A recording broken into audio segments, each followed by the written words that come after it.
Ndugu katika imani, hatuna budi kurejesha shukrani kwa Allah subhanahu wa ta'ala kwa kutuwezesha na kutupa nguvu na siha na afya ya kuweza kuidiriki Ramadhan ya siku ya 19 ikiwa na wengine ni siku ya 20. Kwa hakika hii ni neema kubwa sana. Kwa uchache tunapaswa kusema alhamdulillah, na kwa wingi zaidi ni kukithirisha ibada ili kumshukuru Mwenyezi Mungu Subhanahu wa Ta'ala kwa neema kama hii. Tukichukua kigezo kwa Bwana Mtume sallallahu alayhi wasallam, zamani Mwenyezi Mungu Subhanahu wa Ta'ala alipomwambia kwamba nimekusamehe dhambi zako ambazo umetangulia kuzifanya na zile ambazo utazifanya, Mwenyezi Mungu kesha kusamehe. Lakini mwangalieni Bwana Mtume sallallahu alayhi wasallam, je, alipoambiwa hivyo ama alipopewa ofa kama hiyo, alichukua hatua gani ya kuweza kumshukuru Mwenyezi Mungu? Alitosheka tu kwa kusema alhamdulillah au alifanya nini? Tumsome na Aisha anasemaje. Na Aisha anatuhadithia na kutusimulia ya kuwa Mtume sallallahu alaihi wasallam alikisimama usiku mpaka miguu yake ikifura, na Aisha akawa anamuonea huruma Bwana Mtume sallallahu alaihi wasallam kwa kumwambia, ya Rasulullah, ya nini kujitesa kote huko hali ya kuwa Mwenyezi Mungu amekusamehe ma taqaddama min dhanbika wa ma taakhar? Lakini jawabu la Mtume sallallahu alayhi wasallam lilikuwa, je, si kuwa ni mja mwenye kushukuru? Kwa hiyo unapojaliwa afya, unapojaliwa uzima, unapojaliwa nguvu, basi huna budi kwa uchache useme alhamdulillah, na kwa wingi angalau usimame raka 2 usiku umwambie Mwenyezi Mungu, shukran kwa haya ambayo kwamba umenipatia, alhamdulillah kwa afya ambayo umenipa, basi sina namna ya kukushukuru isipokuwa ni kusimama huku usiku japo kwa raka 2 ni kushukuru ewe Allah subhanahu wa ta'ala.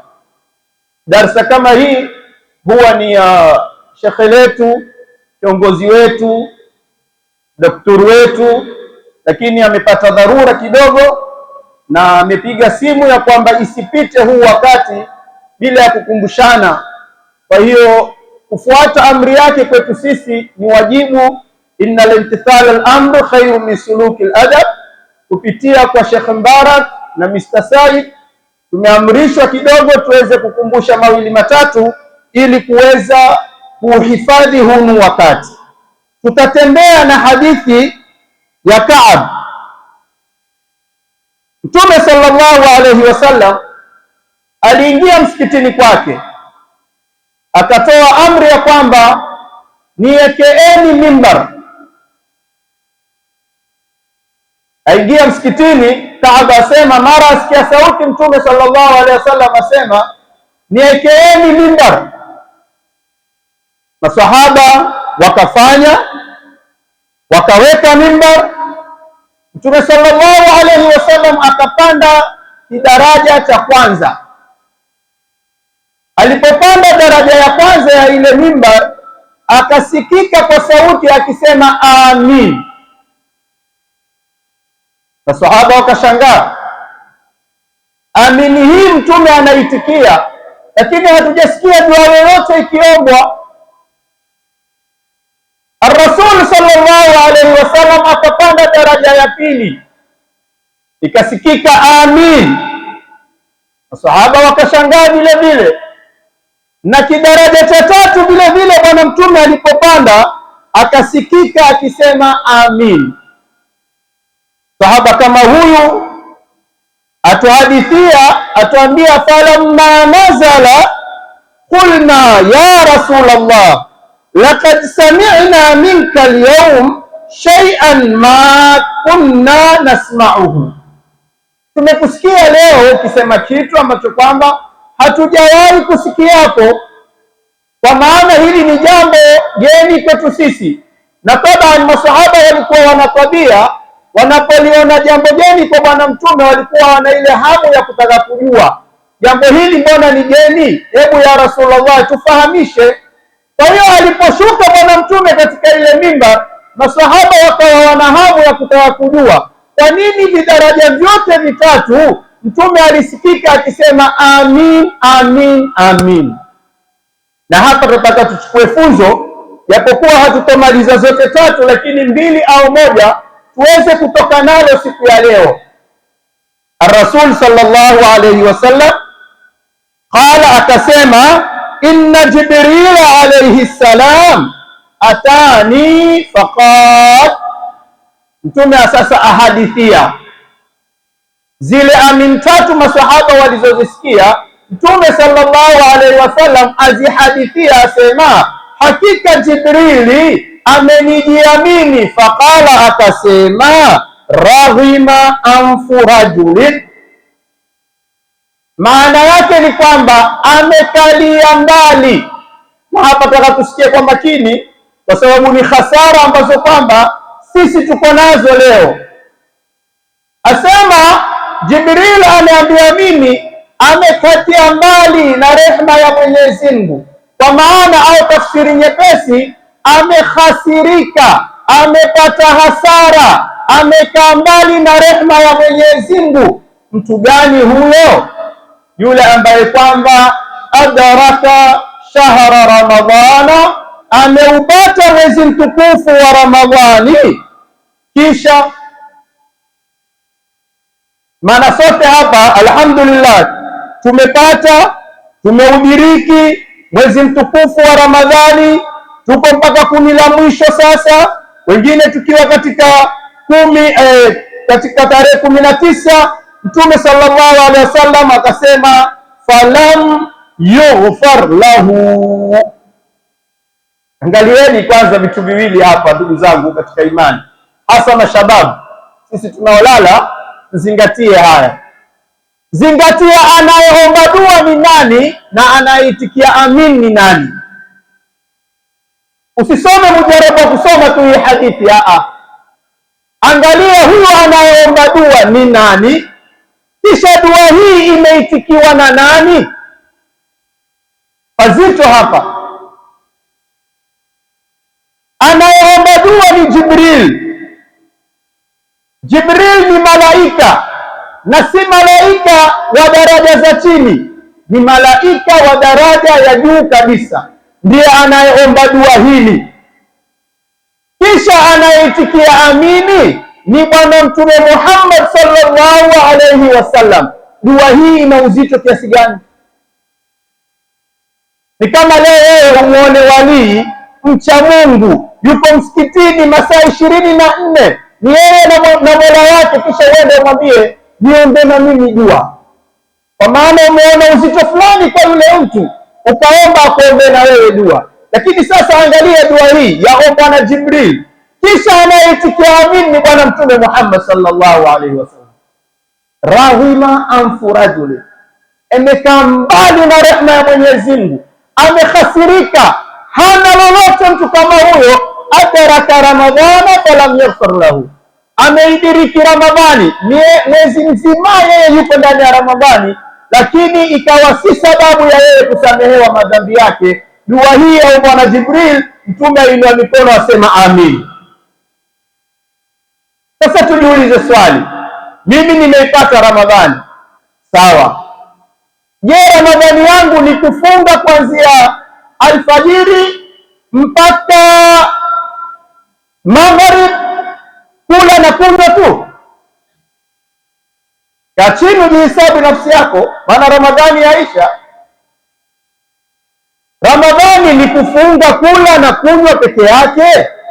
Ili wewe usiingie katika dua hii, wafaa ujiulize swali kama hili, kwa sababu alhamdulillah sote tumediriki Ramadhani, sote tumeipata Ramadhani, ikiwa wengine ni 20, wengine ni 19, alhamdulillah.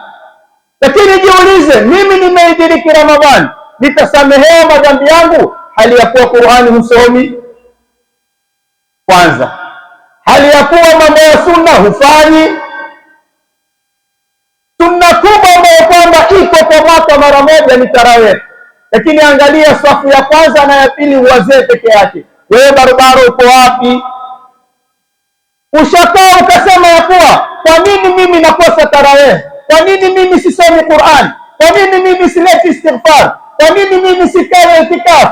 Kwa nini mimi sitendei zema wazazi wangu? Kwa nini mimi simswali Bwana Mtume Muhammad sallallahu alaihi wasallam? Kwa sababu zote hizi zaingia katika hili hadithi, si kula na kunywa peke yake. La, Ramadhani ambayo kwamba alizungumza Bwana Mtume hapa ni Ramadhani ile ya imaman wa ihtisaban, kwamba wewe umefunga kiimani na watarajia malipo kwa Mwenyezi Mungu, lakini si kufunga kunywa na kula peke yake. Leo tapata tukifanya tu hapa interview ndogo, tuulizane tu mmoja baada ya mwingine, Qur'ani wewe umefika juzu ya ngapi, au umepata hitima ngapi, au umesoma kara ngapi mpaka sasa? Wallahi itakuwa ni masikitiko makubwa. Shahru Ramadhan alladhi unzila fihi Qur'an. Kati nijiulize, nimesoma Qur'ani nimefika wapi mimi? Au nimefunga kula na kunywa peke yake? Mtume sallallahu alaihi wasallam alifikia amini hii ni hadithi. Je, mimi niko ndani yake au siko ndani yake? Je, Qur'ani hiyo ambayo kwamba imezungumzwa kwamba imeteremshwa ndani ya mwezi mtukufu wa Ramadhani, nimeifanyia kazi kiasi gani? Wajua kuna mambo ambayo leo utakaa chini ujifikirie, au kae chini uanze kujihesabu nafsi yako, utaona mimi siko katika kundi la watu ambao kwamba wameletewa mwezi mtukufu wa Ramadhani. Wewe utafunga vipi mwezi wa Ramadhani usisome Qur'ani? Ni mambo ya maajabu hayo. Yaani ufunga Ramadhani wewe mwanzo mpaka mwisho usisome Qur'ani, la kustaajabiwa. Mtume Muhammad sallallahu alaihi wasallam amwita Ibn Mas'ud, amwambia nisomeni mimi Qur'an. Angalieni jamani uzito wa Qur'ani ha? Njoo Ibn Mas'ud, nisomeni mimi Qur'an. Ibn Mas'ud ashangaa, ya Rasulullah, nikusomea Qur'ani na Qur'ani imeteremshwa juu yako? Angalia jibu analompa Bwana Mtume. Amwambia mimi husikia raha zaidi ninapomsikia mtu akiisoma Qur'ani. Qur'ani imeteremshwa kwake wewe Bwana Mtume, lakini amwambia Ibn Mas'ud nisome na mimi Qur'ani. Kitu kidogo tu katika Qur'an ili apate kusikia raha. Akamsomea Qur'an suratul Nisa. Alipofika hii aya, wa kaifa idha ji'na min kulli ummatin bishahid wa ji'na bika ala haula'i shahida, Bwana Mtume amiminikwa na machozi yuwalia, mpaka Ibn Mas'ud ashangaa, kwani nimesoma makosa ama ni vipi ya Rasulullah? Niambie. Mtume amwambia tosha. Leo ungelijua uzito wa hii aya, leo ungelijua uzito wa aya kama hili, basi ungeungana na mimi katika kulia. Ndo aanze kumfahamisha kwamba siku ya Kiyama kila umma utakuja na ushahidi wake, na mimi mashahidi wangu itakuwa ni sisi hapa jamani. Mimi na wewe ndio tutaenda kumtokea ushahidi Mwenyezi Mungu. Hatuna time ya msikiti, hatuna time ya Qur'ani, hatuna time ya istighfari, hatuna time ya swala, hatuna time za sunna. Utaenda vipi usimame mbele ya Mwenyezi Mungu uwe ni shahidi wa Bwana Mtume? Alia Mtume sallallahu alaihi wasallam, alia atokwa na machozi kusikitikia sisi kwamba sisi ndio tutakwenda kuwa mashahidi wake mbele ya Mwenyezi Mungu Subhanahu wa Ta'ala. Aona uzito wa Qur'ani Bwana Mtume.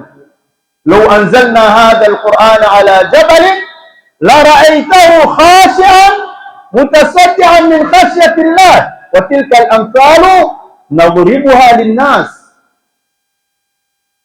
Hii Qur'ani leo ingeteremshwa kwenye majabali, Mwenyezi Mungu atuambia majabali yangevundika kwa kuiogopa Qur'ani.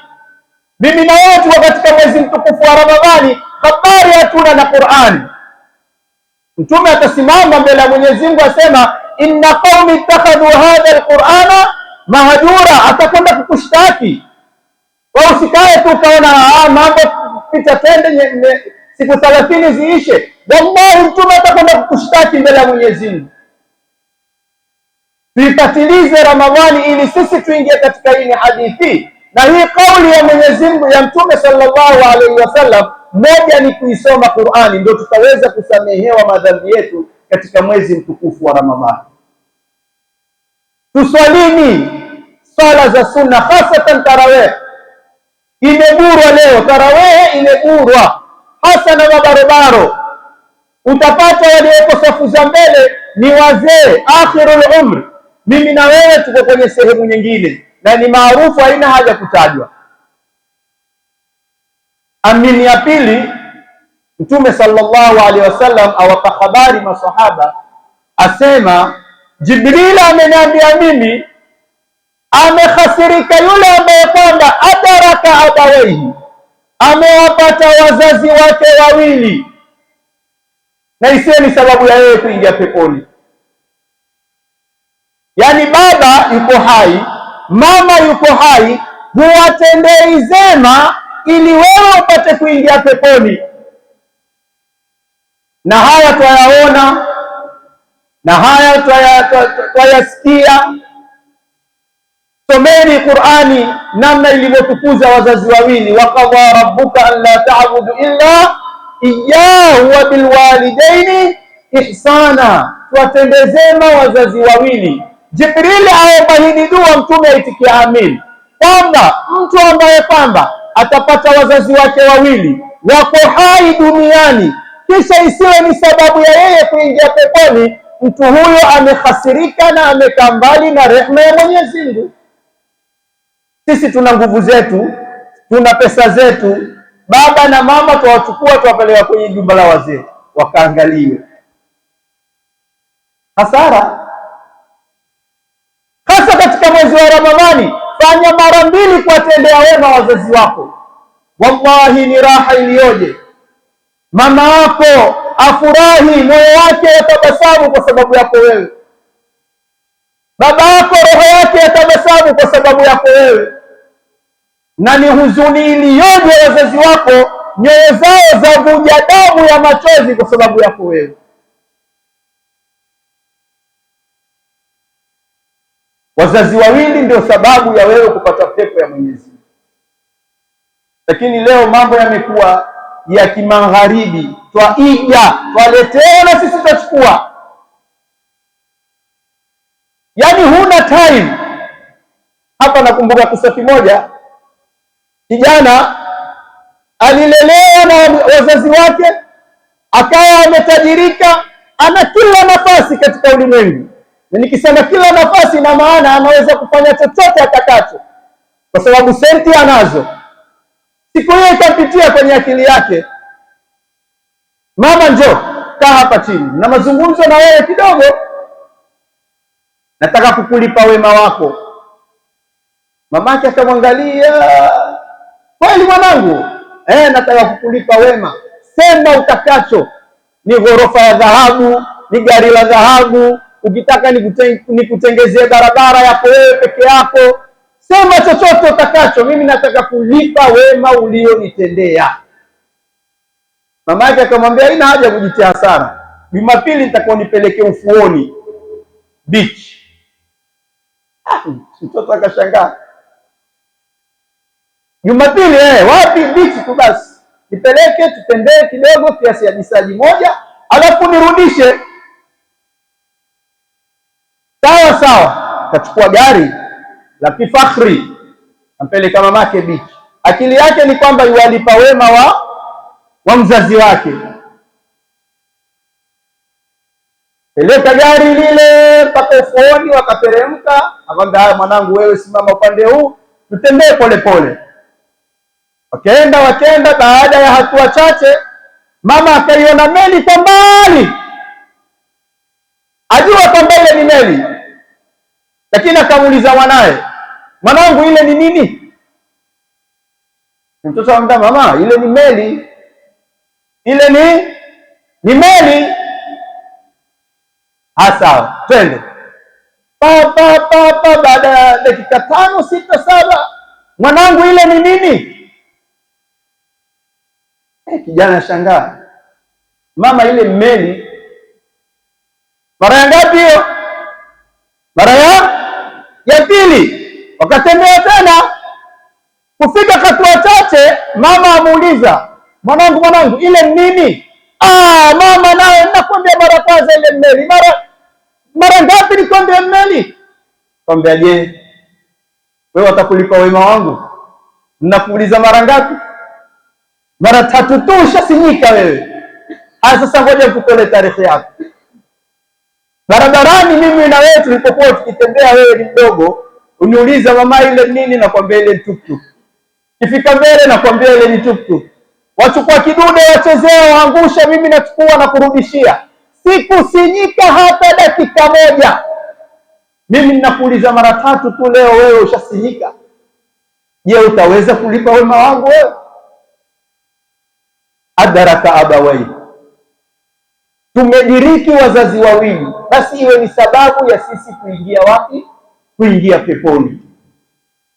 Mmoja alimchukua mzazi wake akampeleka katika jumba la wazee. Na angalieni jamani, wazazi wetu leo, utakaa chini ufikirie, uzingatie, mfanyie madhila utakayomfanyia mamako, mfanyie madhila utakayomfanyia mzazi wako, lakini hawezi kabisa kuyabeba katika moyo. Hao ndo wazazi. Sasa katika harakati za kukaa pale, ikawa hakuna fan, hakuna mafriji, vyakula vaisha, vaoza, watu joto. Yeye bado yuko katika akhiru umri. Akampigia mtoto wake simu, akamwambia njoo, na ukija hakikisha umeleta mafeni, umeleta mafriji. Mtoto wake ashangaa, akamwambia sawa mama, nitafanya hivyo. Akaweka kila kitu katika ile jumba la wazee. Kisha yule mtoto akakaa chini akajiuliza, wacha nimuulize huyu mamangu kwa nini ameniambia hivi, na yeye karibuni hapa. Akaenda mpaka kitanda cha mamake. Mama, umeniambia niweke mafani, nimeweka mafriji, vyakula sasa hivi vasifirika vizuri, lakini mbona unaambia hivi na wewe uko kwenye akhiru umri? Amwambia, mwanangu, kwa sababu yako wewe. Kivipi? Mwambia, sitaki uje uteseke kama nilivyoteseka mimi hapa, kwa sababu najua sitakuwa haya ambayo umenitendea mimi, watoto wako na wewe watakuja wakulete sehemu hii, lakini nataka wewe ukifika hapa usihisi joto, usipewe chakula kilichooza, kwa sababu haya mafriji na haya mafeni itakuwa yapo. Huyu ndiye mzazi, ahimili uchungu wa nani? Haangalie, amwangalia mtoto wake. Ndugu katika imani, ukipata radhi za wazee wawili, wewe ushafaulu fi dunia wal akhirah. Tumsome Uwais al-Qarni tumalize darasa. Mtume sallallahu alaihi wasallam amwambia Saidina Umar, mkienda Makka kwenda kufanya hija, mtafuteni mtu anaitwa Uwais al-Qarni, mwambieni awaombee dua, kwa sababu dua yake ni makbul. Uwais al-Qarni ukisoma tarehe yake, yeye ni sahaba tabi'i, lakini sahaba tabi'i ni kwamba ni sahaba alikuwa zama za Mtume, lakini hakuwahi kumwona nani? Mtume sallallahu alayhi wasallam. Basi walipoenda wakafanya juhudi mpaka wakapambana naye, wakamuuliza wewe ni nani? Akamweleza Uwais al-Qarni, mimi ni kadha kadha, basi tuombe dua. Uwais al-Qarni akashangaa, kwa nini niwaombe dua na nyinyi ndio watu wakubwa zaidi, mlemwona bwana Mtume, mlioishi na Mtume sallallahu alaihi wasallam? Akamwambia, la, hizi ni salamu tumepewa na bwana Mtume, wewe uje utuombee dua. Uwais al-Qarni akaombea dua, kisha lakini akawauliza Saidina Umar, akamuuliza, kwa nini bwana Mtume sallallahu alaihi wasallam hakutaja yeyote isipokuwa wewe? Uwais al-Qarni akamwambia, mimi nina mzazi wangu mama mzee, umri wake siwezi kumwacha peke yake, na nilikuwa nina hamu sana ya kuja kuonana na bwana Mtume sallallahu alaihi wasallam, lakini nikiangalia nyuma kuna nani? Kuna mama yangu, leo nitatoka atateseka. Angalieni, huyu ni kiumbe atakakwenda kuonana na mtume, kiumbe mtukufu, lakini mama yake ni mgonjwa, ni mzee, hawezi kumwacha kwenda kumwona bwana mtume sallallahu alaihi wasallam mpaka bwana mtume akafariki dunia. Angalia daraja aliyopata, kwamba dua yake anapoiomba ni kabuli moja kwa moja. Kwa hiyo pana umuhimu sana, hasa sisi mabarobaro ambao tuko hapa, tuwatendeeni zema wazazi wetu, na ndiyo sababu ya sisi kuingia peponi bila ya hesabu, kuingia peponi kwa urahisi zaidi. Aljannatu tahta aqdami ummahati, pepo iko chini ya nyayo ya wazee wawili. Tusiingie katika ile hadithi ya yule ambaye kwamba atapata wazazi wake kisha isiwe ni sababu ya yeye kuingia wapi? Kuingia peponi. Na nimesema katika mwezi mtukufu wa Ramadhani ni bora zaidi kuwatendea zema wazazi. Wakati atakapoinua mikono kukuombea dua, jua kwamba wewe ushafaulu. Wale wengine watajiuliza, sisi wazazi wetu hawapo, wametangulia mbele ya haki. Kaa chini kikao, umuombe Mwenyezi Mungu, umwambie ya Allah, wasamehe wazazi wangu wawili kama ulivyonisamehe mimi na kunirehemu mimi nilipokuwa mdogo. Itakuwa umewapelekea zawadi kubwa sana wazazi wako wawili. Usife moyo kwamba mimi basi wazazi wangu washatangulia, nimemaliza. La, mzazi wako anakuhitajia zaidi huko alipo, na yule ambaye yuko haya anakuhitajia zaidi ambapo kwamba uko hapa wapi? Hapa duniani. Ndugu katika imani, mimbar hii Bwana Mtume aliyoitikia amin ni mimbar tukufu ndani ya msikiti mtukufu, iliyokanyagwa na mtukufu, na aliyeomba dua ni mtukufu, na aliyeitikia amin ni mtukufu. Kwa hiyo tuzingatie haya maneno ambayo kwamba tumeyazungumza, si maneno ya hivi ya alfu lela ulela, la, ni maneno mazito. Yule ambaye kwamba ataidiriki Ramadhani asisamehewe, amekaa mbali na rehema ya Mwenyezi Mungu. Ndugu katika imani, kuanzia sasa hivi, siku bado tunazo, siku 10 nzima bado tunazo. Kaa chini pale pa kurekebisha, urekebishe. Ikiwa wewe ni miongoni mwa wale ambao umekosea wazazi wako wawili, kaa chini urekebishe pale ambapo kwamba umepakosea, ili usiingie katika fungu hili la Bwana Mtume sallallahu alaihi wasallam alilolizungumza kupitia Sayyidina Jibril, na Bwana Mtume akaomba dua, akaitikia dua ya amin. Kwa hiyo ni vyema ikiwa Ramadhani yetu tumeifanya ni Ramadhani ya ada, basi tuifanye ni Ramadhani ya ibada, kwa kuyazingatia haya ambayo kwamba tumeyazungumza katika siku hii ya leo. Tumuombe Mwenyezi Mungu Subhanahu wa Ta'ala kwa haya machache atujalie min alladhina yastami'una alqawla fayattabi'una ahsana. Allahumma innaka afuwun karimun tuhibbul afwa fa'fu anna. Allahumma innaka afuwun karimun tuhibbul afwa fa'fu anna. Allahumma innaka afuwun karimun tuhibbul afwa fa'fu anna birahmatika ya arhamar rahimin. Allahumma ajirna minan nari salimin wa adkhilna aljannata aminin wa tawaffana muslimin wa alhiqna bis salihin برحمتك يا أرحم الراحمين. اللهم إنا دعوناك كما أمرتنا فاستجب لنا كما وعدتنا إنك لا تخلف الميعاد. وصلى الله على سيدنا محمد وآله وصحبه وسلم والحمد لله رب العالمين والسلام عليكم والعفو منكم.